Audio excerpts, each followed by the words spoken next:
So all their standard breeds, Continentals, I used to get them a lot when I first started in Yeah, Columbus. yeah. You And I always mean, had the all and AOSPs.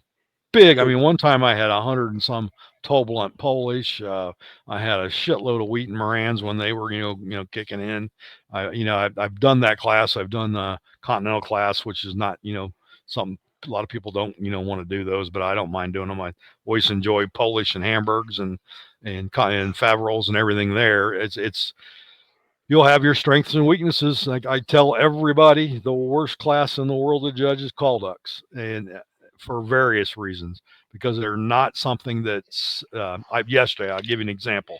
So I'm doing pigeons. I got several different breeds of pigeons, but I told those guys that a bird that goes to natural stance that I don't have to make pose.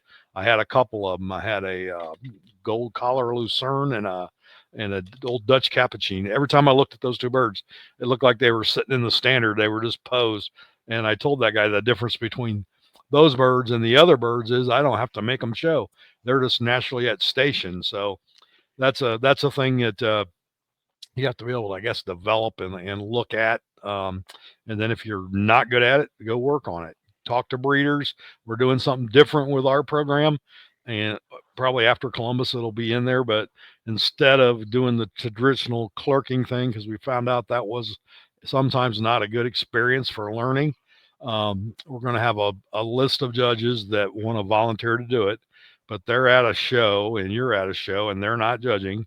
You can work with them for a few hours and go over things and discuss with them on how to judge what this or that.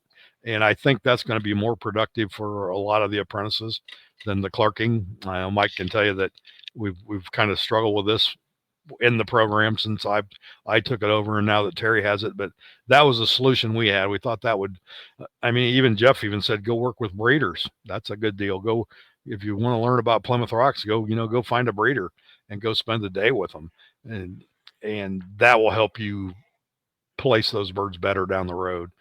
A lot of it's just getting the process down. We try to work real hard with that on how you work a class, and we're going to try to do some videos of that later down the road. But how you Yeah. actually break a class down and get through it.